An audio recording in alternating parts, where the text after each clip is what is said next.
మీ identity. చెయ్యి, నీ వల్ల అయినంత చెయ్యి. ఏమవుతుంది మహా అయితే? చిన్న పేపర్ న్యూస్, చిన్న పేపరు. అప్పుడు నేను లెక్చరర్‌గా చేస్తున్నా. చక్కగా మల్టీమీడియాలో వర్క్ నడుస్తుంది.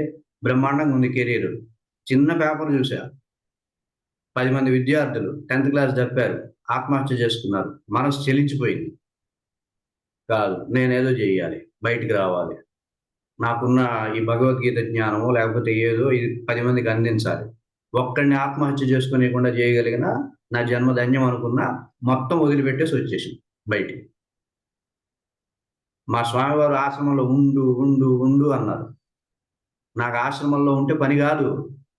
అవునా కాదా? మీది ఆశ్రమంలో చేయలేరు. ఉంటే గురువు చెప్పింది హ్యాపీగా 3 పూటలు తినొచ్చు. టెన్షన్ లేకుండా ఉంటుంది. హాయి ఇక్కడే ఉండు చల్లగలగకుండా.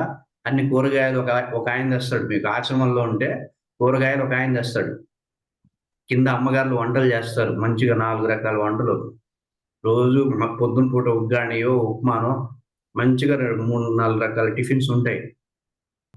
ధర్మం చేయాలి, పని చేయాలి, ఒక మంచి పని చేయాలి అంటే నువ్వు ఈ వ్యవస్థల్ని దాటుకుంటూ రావాలి. ఒక యుద్ధం చేయాలి. అర్థమవుతుందమ్మా. మొత్తం వచ్చేది యాక్షన్ దగ్గరికే కదా వీళ్ళందరూ వచ్చేది. అదేదో నిన్న సినిమా చూసా.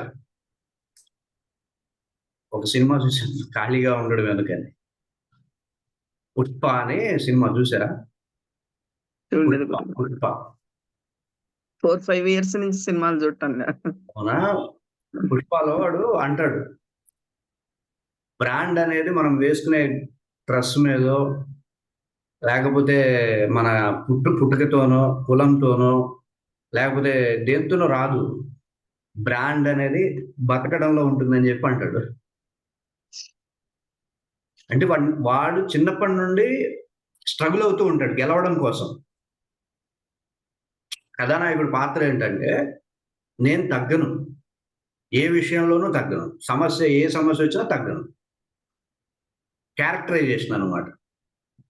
కానీ వాడి చుట్టూ ఉండే వాళ్ళందరూ వీడిని ఒక లోయెస్ట్ తండ్రి లేనివాడు, ఒక లో కులం వాడు, కులం లేనివాడు, తండ్రి లేనివాడు, ఒక తక్కువ వ్యవస్థ అని చెప్పేసేసి వాడిని అందరూ వెనక్కి నెడతా ఉంటారు. హ్యాండిక్యాప్ కూడా కదా?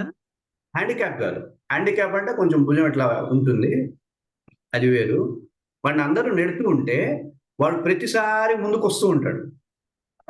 వాడిని ప్రతి ఒక్కడు తొక్కుతున్న కొద్దీ లేస్తూ ఉంటాడు వాడు. అర్థమవుతుంది. ఏమీ లేకపోయినా సరే నాకిచ్చే మర్యాద, నాకిచ్చే స్థాయి, ఎవరు నాకేమి ఇవ్వకపోయినా సరే నాకు నేను స్థాయినిచ్చుకుంటా. నాకు నేను ఒక ప్రతిభనిచ్చుకుంటా. నాకు నేను గొప్పోడినే నేను అన్నట్టుగా వాడు ఏమి రూపాయి లేనప్పుడు ఎట్లా ఉంటాడో, చివరికి వాడు అన్నీ గెలుచుకుంటూ వచ్చి చెప్పే మాట అది. బ్రాండ్ అనేది పుట్టుకతోనో లేకపోతే చేసే పనుల మీద ఉండదు.